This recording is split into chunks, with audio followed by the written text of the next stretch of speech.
Small bones, small bodies, sink into semantics. The slightest excuse, the tiniest exoskeleton. She said the fossil, it sets such a standard. Forgetting the reason, small bones, bigger problems. With this, I miss ya. I finally admit that. So now, UFC 141 is behind us. We got all the pseudo-analysts, pro-boxing, MMA critics. These maggots are coming out of the woodwork. They're everywhere. But the biggest maggot I've come across is a guy that calls himself Eddie Sandwich. I think that's his name. And his channel is ES News. Take a look at this guy's video. Over the past few years, I've heard MMA fans and boxing fans argue back and forth, and one thing that MMA fans would always say, and sometimes boxing fans did not have an answer to, was, look, when the UFC puts on a pay-per-view card, it's the best fighting the best. That doesn't happen in boxing always.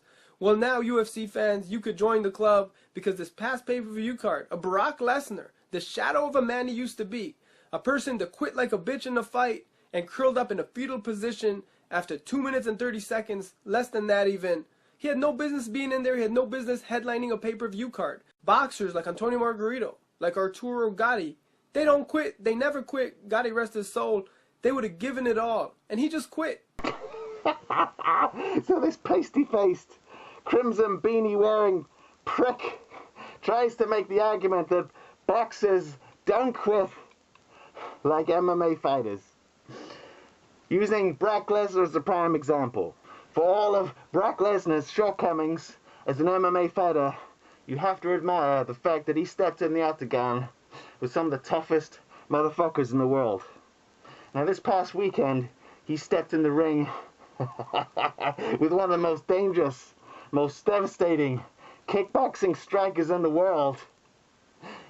He took incredible knees to the stomach, where he recently had surgery. And he was finished off with a liver kick. You have the audacity to say he quit like a bitch, and the boxers don't quit?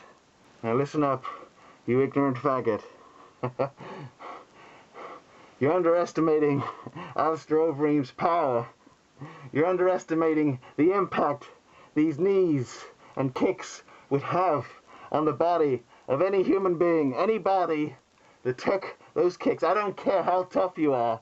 Anybody that took those blows to the body would basically crumble to the floor. But anyway, back to your pathetic attempt at an argument that you made about boxers not quitting.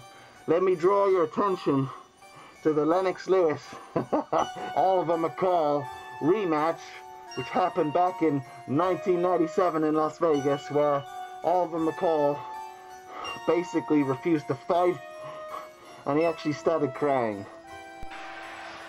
What that walkabout was doing as we start the fourth, I don't know why, McCall. The two trainers, very experienced men, George Compton and a former champion, Greg Page, were just looking at each other.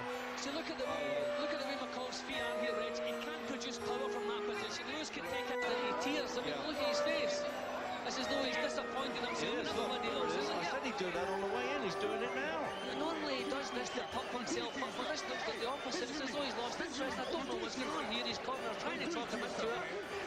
This is Not even looking at the punches coming here, but Lewis, don't run into anything. This is who's going to stop it. So, you little irrelevant shit sandwich, now that I've enlightened you with this historic piece of footage, we can both agree that your argument is a work of fiction. So you can crawl back into your little hole, stop making videos, get yourself some new fucking clothes, and get the fuck out of my face!